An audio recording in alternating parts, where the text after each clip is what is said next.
Hey guys, Pubmaster Drax here, and I am bringing you another Battlefield 4 study session. And this time, we're going over the L85A2 Assault Rifle. To start off, we're going to go over the damage. This thing does 25 damage up close, and it drops off to 18 at its longest distance. The damage drop-off starts off at 8 meters, and then it's going to end at 55 meters, which is typical for most assault rifles. Headshot multiplier, 2 times the damage, so aim for the head if you can. It's going to take 4 to 6 shots to kill in core, and then 3 to 4 shots to kill in hardcore mode, since health is reduced to 60. The hipfire accuracy on this weapon is pretty good, but it's not recommended unless you're going to be using the ergo or vertical grip and a laser sight. The rate of fire on this bad boy is 750 rounds per minute, which is pretty good.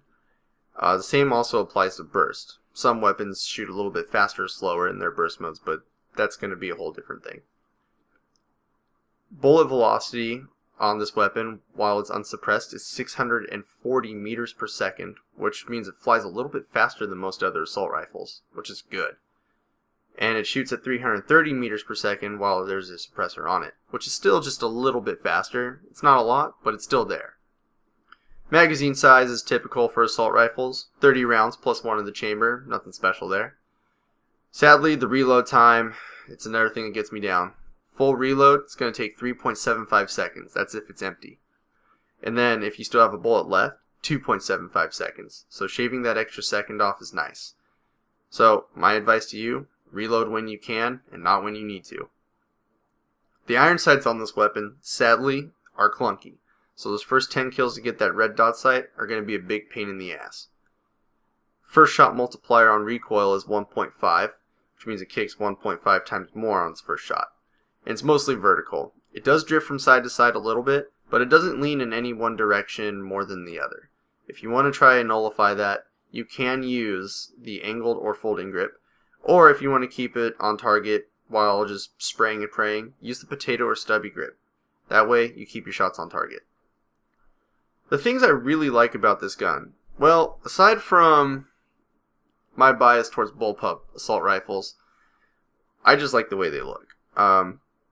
I also just dig this weapon as a whole.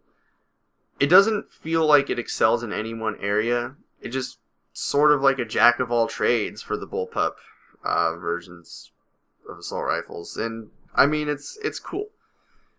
The other nice thing is that 750 rounds per minute, it can compete with weapons in close quarter combat, and then also puts pretty good amount of bullets down range if you get into a ranged engagement, medium to long distance.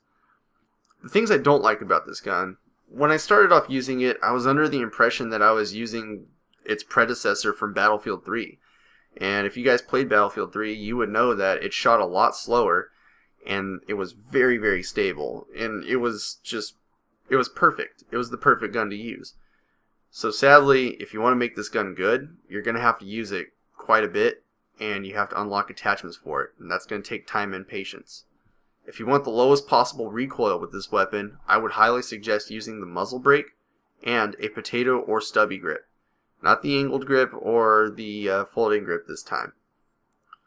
My personal choice or setup for this weapon is I use a suppressor, holographic sight, the laser light combo if I have it, and I use an angled or folding grip. I just like taking off that first shot multiplier as much as possible because in between shots, it's a really, really stable weapon. If you guys doubt any of my stats, feel free to check them out at simthic.com/bf4-stats. That's where I get all this information from and I relay it to you guys. And they take it straight from the game code. So I'm going to go ahead and assume it's 100% accurate. Anyway guys, thank you for watching the video.